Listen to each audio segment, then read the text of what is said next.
ऋषभ जी, हम देखते हैं कि सब कुछ नंबर्स है इस ब्रह्मांड में, सब Yes. कुछ।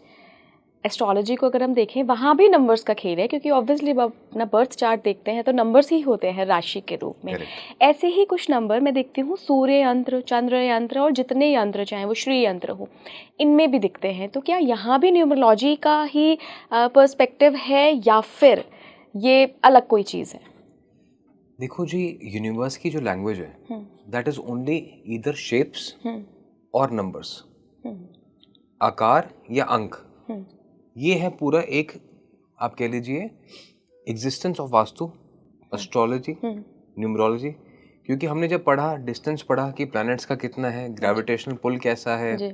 इसके बाद हमने देखा कि हर चीज़ के बारे में हमने शेप्स एंड साइज की बात की कि जुपिटर का आकार किस तरीके का है, शनि का आकार किस तरीके का है। तो इन चीज़ों को हम पढ़ते पढ़ते आगे बढ़ते गए। तो इसी में एक कॉन्सेप्ट आया श्री यंत्र का। अब श्री यंत्र क्या है? It is a magical composition of geometric patterns, circle, triangle, base, कि जब वो एक जगह पे बन जाता है तो वो ऐसी ऊर्जा क्रिएट करता है कि आपके सारे बॉडी चक्र जो है वो अलाइन हो जाते हैं, 7 चक्रस। और ये बात मैं नहीं कह रहा हूँ, ये बात फिगर आउट करी आदि शंकराचार्य जी ने। और जहाँ आप और मैं और बाकी सब दुनिया के लोग खींचे चले जाते हैं तिरुपति, वहाँ के फाउंडेशन में सबसे पहले श्री यंत्र रखा गया। और उसके साथ साथ ऐसे 6 और मंदिर हैं जहाँ पे रखा गया। तो वहाँ से वास्तु का स्कोप निकला। वहाँ से हमने देखा कि जब हम वास्तु करते हैं तो अलग अलग तरीके के यंत्र हम घर में रखते हैं। हमने देखा पूजा शॉप्स में हम कई जगह यंत्र रखे रहते हैं। कई बार आप किसी पंडित को कंसल्ट करते हैं तो वो आपको ग्रिड बना के देते हैं नंबर्स का, कभी लाल रंग से, कभी हरे रंग से, और हम उसको एक पेपर में अपने पास रखते हैं। वो कहते हैं इसको वॉलेट में रखिए या अपने घर में रखिए, चांदी और तांबे में बनवाते भी हैं, चांदी तांबे पहनने में के बनवाते लिए। हैं, सोने में बनवाते हैं, अष्टधातु में बनता है। लेकिन क्या ये यंत्र ऐसे हैं जो हम खुद भी यूज कर सकते हैं? यस। कैसे? लेकिन वही वाली बात है ना कि हमें इस चीज के बारे में इतना इल्म नहीं है, नॉलेज नहीं है, कभी समझाया नहीं गया। तो हर एक नंबर का, हर एक प्लैनेट का एक यंत्र है। And this is only in 9 format only, मतलब 9 खानों का फॉर्मेट है। इसका समझने से पहले आप समझ लो कि लोशो ग्रिड क्या है। अभी तक ऑडियंस ने इसको सुना होगा, लेकिन जब समुद्र मंथन हो रहा था तो कछुए की पीठ पे हो रहा था। तो जो पैटर्न्स बन रहे थे वो इस तरीके के बने कि वो लोशो ग्रिड को रिजेंबल कर रहा था, जो चाइनीज उसके ऊपर ऑलरेडी स्टडी हुई। ठीक है। तो जब उन्होंने देखा कि yes this is a pattern that adds up to 6 at all times, तो ये माना गया कि लक्ष्मी का नंबर है, शुक्र का नंबर है, वीनस का नंबर है। ऐसे ही हर एक मूलांक के लिए, हर एक प्लैनेट के लिए 1 से लेकर 9 तक स्पेशल यंत्रास हैं जो हम खुद से बना के अपनी जिंदगी में बहुत सारी ऐसी प्रॉब्लम्स हैं जो हम डेली लाइफ में डील कर रहे हैं ना, उनको सॉल्व कर सकते हैं। बिकॉज वो नंबर का पैटर्न ऐसा है, it is meant for you.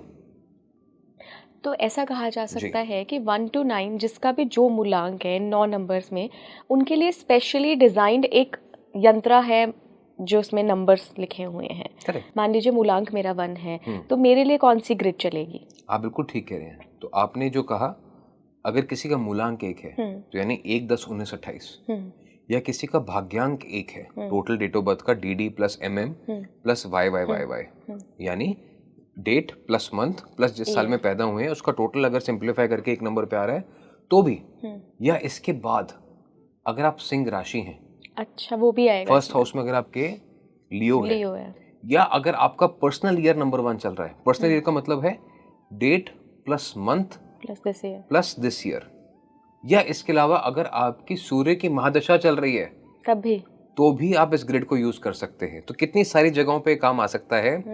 अब सन का क्या काम है? देखो 1, 10, 19, 28 क्या है जिंदगी में, क्या चाहते हैं ये? इज्जत, नेम एंड फेम। हाँ, प्राण जाए पर शान ना जाए, इनकी कहानी है ना 1 नंबर की। तो इनके लिए कैसे सूर्य यंत्र बना ये भी देखो आप। तो अगेन 9 खाने हम देखते हैं। 9 खानों के अंदर सबसे पहले टॉप लेफ्ट में आया इनका चंबर 6। इनकी चाहत किस चीज की है? लग्जरी की, नेम एंड फेम की। तो शुरुआत जो हुई वो 6 नंबर से हुई। उसके बाद नीचे 7 नंबर आया, फिर 2 नंबर आया, 2 के साथ 9 आया, 5 आया, 1 आया, 1 के बाजू में 8 आया, 3 और 4 आया। इसको आप अगर हर जगह से भी टोटल करोगे, डायगनली, वर्टिकली, हॉरिजॉन्टली, कैसे भी करोगे, तो this will again come back to number 6। तो ये मान लिया गया है कि सूर्य के समय पे जब कोई है तो उसको सोने की चाह है, उसको लग्जरी की चाह है, उसको नेम एंड फेम की चाह है। तो सूर्य को सपोर्ट करने के लिए ये यंत्र है। Okay okay. कि this was the reason behind it and the numbers have been specifically designed. अब इसको कैसे हम बना सकते हैं आम जिंदगी में? आप सिर्फ एक येलो पेन या गोल्डन कलर के पेन से इससे आप रोज सुबह बनाना शुरू कर दीजिए सूर्योदय के समय पे बिटवीन 6 to 9 AM। या इसको आप बना के गोल्ड के अंदर या कॉपर के अंदर अपने घर की ईस्ट डायरेक्शन में लगा सकते हैं। और इसको अंधेरे में कभी नहीं रखना आपने, इसके ऊपर लाइट रहनी चाहिए। जैसे सूर्य की एक रोशनी रहती है वैसे हमेशा इसके ऊपर लाइट रहनी चाहिए। This automatically creates energies around you कि वो आपके लिए name fame opportunities cash flow की अपॉर्चुनिटीज बनती रहेंगी। अब 6 नंबर एक और चीज को रिप्रेजेंट करता है, आप बताओ क्या? एक तो लग्जरी हो गई, दूसरा रिलेशनशिप।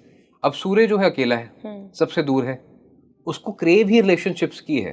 अक्सर हम देखते हैं कि मूलांक 1, 10, 19, 28 वाले जो होते हैं वो जल्दी छोटी उम्र में धोखा खा लेते हैं, ब्रेकअप्स हो जाते हैं। इनकी कहानी यही है कि गो ऑल इन या गो ऑल आउट। करना है या तो पूरा ही करना है, ओवर पोजेसिव हो जाएंगे, अपने हाथों से अपने प्यार को दूर धकेल देते हैं बिकॉज क्लिंगी हो जाते हैं। और बाद में जब समझ में आती है कि अरे ये नहीं करना था, तब तक उम्र आगे निकल जाती है।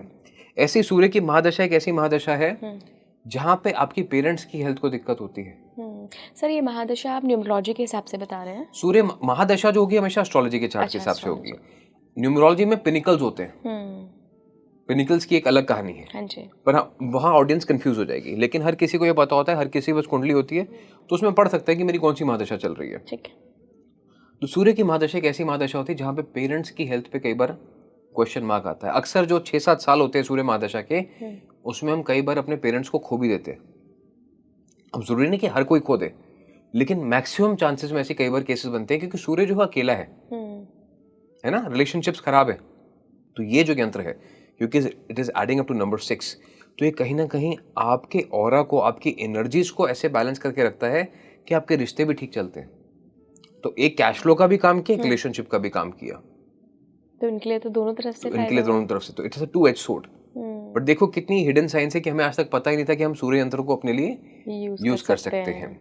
आज से पहले इसलिए बात मैंने नहीं की इसके बारे में because I thought that the world was not ready. कि अभी सब लोग मूलांक समझ रहे थे, भाग्यांक समझ रहे थे। अब जब समझ गए हैं लोग, तो इस चीज को अगर यूज करते हैं तो डेफिनेटली इससे फायदा इनका जरूर होता है।